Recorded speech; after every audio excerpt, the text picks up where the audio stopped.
Dear Patriots, before the news starts, please subscribe to our patriotic channel by clicking the subscribe button. Give us a thumbs up to this video. Don't forget to leave your opinion below in the comments section. Share the news on Facebook and Twitter so your friends see it. Thank you. After horrible riots, America's top lawyer just threatened Berkeley with something massive. The University of Berkeley is a big old mess right now.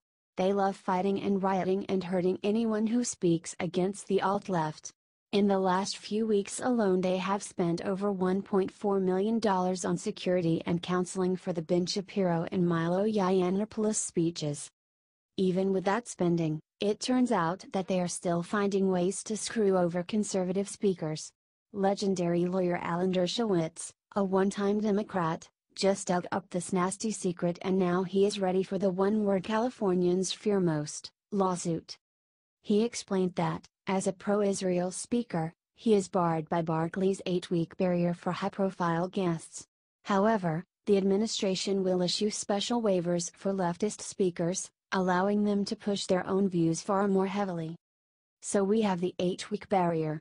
Whereas anti-Israel speakers don't have the 8-week barrier, and I'm going to sue Berkeley if they don't allow me to speak. They may make me wait 8 weeks and allow anti-Israel speakers to come within 3 or 4 days. That's a lawsuit. The worst part is that Berkeley is a publicly funded university using taxpayer money to push their own political agendas. That, Dershowitz sees it the issue where he will file the suit on. He also explained that the riots are not protests. They have no substance or message. They are simply to silence the opposition. That's wrong and I, for one, don't want to pay for that. Show Berkeley Dershowitz is not alone and we can and will defund them if they don't stop their insanity. Spread this everywhere and let them know.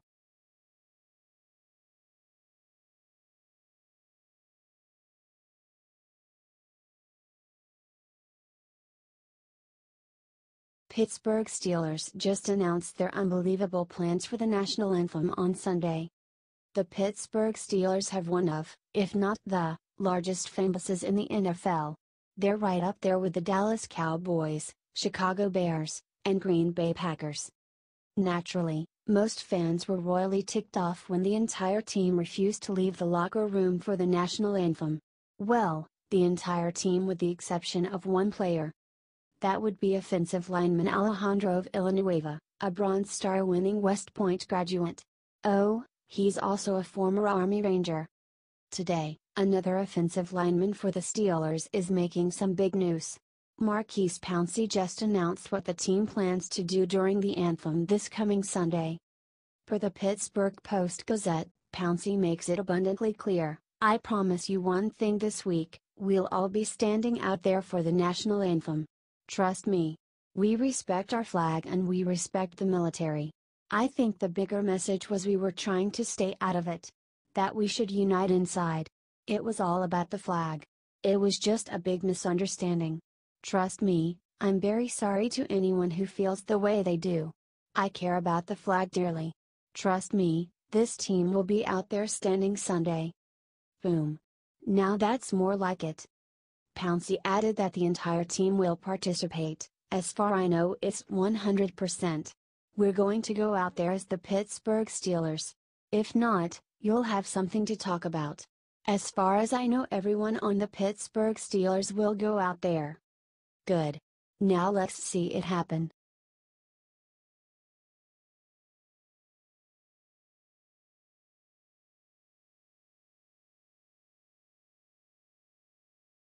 Great again. What Trump is set to ban has all conservatives cheering, libs are furious. Are you ready for this one, folks? It's a doozy. President Donald Trump is set to ban abortion after 20 weeks. Can you say big leak? Here's the one small, teeny, tiny, infinitesimal catch. Both the House of Representatives and Senate actually have to do their jobs and pass the bill.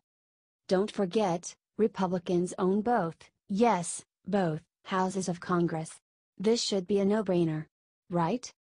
Hopefully. The bill is sponsored by Arizona Republican Trent Franks.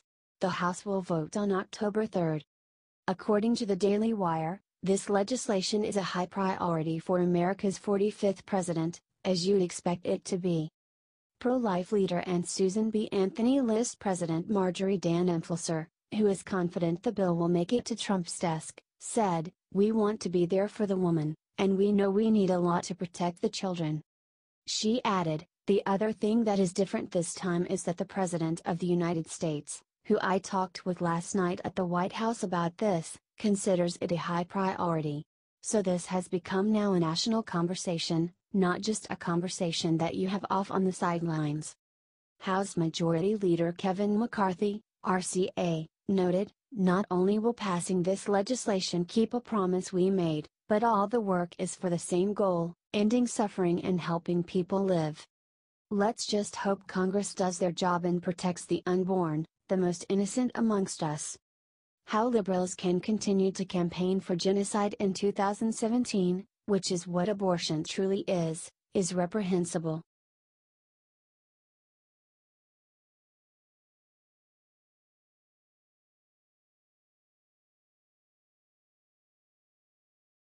Just in Peyton Manning makes it official, announces his plans for Senate.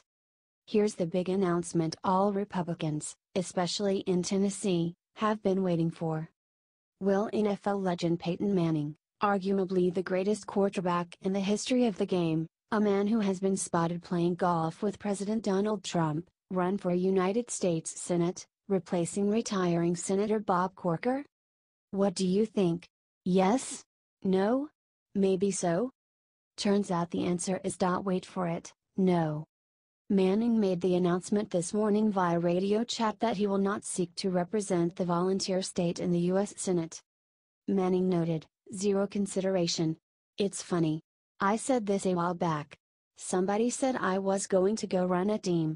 Somebody said I was going to go be a broadcaster. Now they're saying I might be a senator. Next week I'm going to be an astronaut." He added, "Look, I certainly have an interest in politics and in our country. I just have zero interest in being a politician." What Peyton is saying is certainly understandable. He has been very successful outside of his playing days, with multiple endorsements on his resume. Why would Manning throw all that out the window just to be branded a racist by the lying, conniving mainstream media? Doesn't make sense. Manning concluded by saying, "I really enjoy right now selling pizza and insurance. I am a volunteer assistant on my son's football team. I'm trying to get a few pass plays in our offense right now, we only have running plays. I told the coach I cannot be involved with a team that has no pass plays." HT, Daily Wire.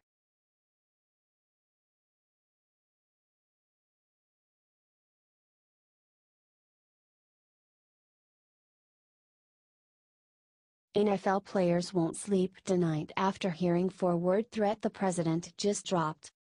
President Trump took on the NFL and their owners in a video that was released on Thursday morning. The president told Pete Hegseth that NFL owners are afraid of their players. Trump told the Fox audience that the NFL cannot continue to disrespect this nation, the NFL cannot disrespect our country. They cannot disrespect our flag or our national anthem. "I think they're afraid of their players if you want to know the truth," Trump said. "That's the problem with the NFL. These owners are afraid to stand up to their players. They are afraid of being called racist by the mainstream media. They need to start counting their money right now. These NFL owners are going to need to see how much money they lose from the mismanagement of their teams." Share this if you think that if the NFL wants to remain the American sport that it is, it needs to respect this country. Plain and simple.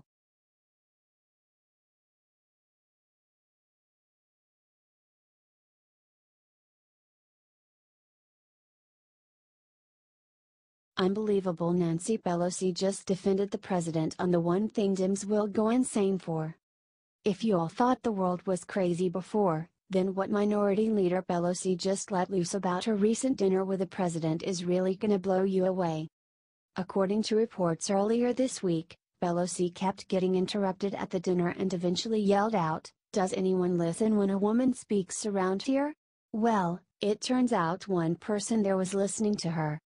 During a new interview with The Atlantic today, Nancy Pelosi went out of her way to defend President Trump's respect of her as a woman during the dinner. In a statement almost as shocking as Trump's election itself, Pelosi told The Atlantic, "By the way, it wasn't the president who was interrupting, let me be clear about that." She went on to say it was his cabinet members who kept talking over her. It turns out that Donald Trump was very respectful, to the point where she actually defended his honor. "I think what y'all are seeing is the most amazing thing that the president has accomplished since he took office. Trump just got the most leftist of the Democrat leaders to defend him and work with him. Do y'all want to know why this seems so shocking?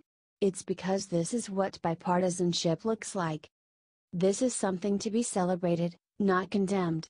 Let's share this out everywhere so people can see that America is actually beginning to function again."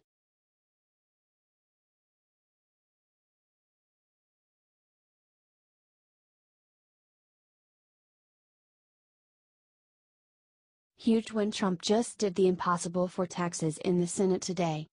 Leave it to President Donald J. Trump to manage to do in a matter of months what Republicans have been trying to accomplish for years. Earlier today, the president had a closed-doors meeting with the GOP senators.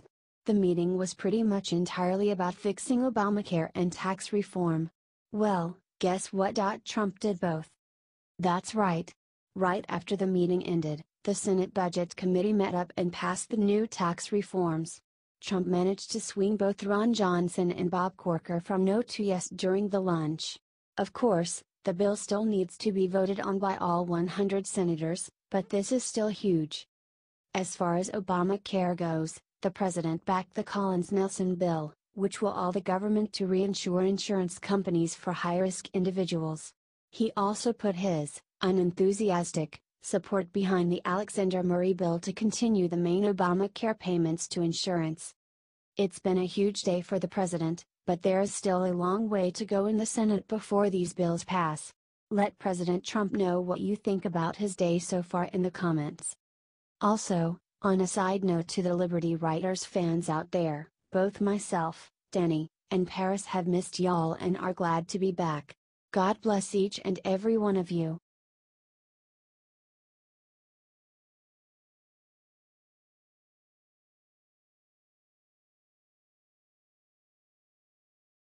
Sarah Sanders just blasted the media back to the Stone Age over Trump's Pocahontas joke.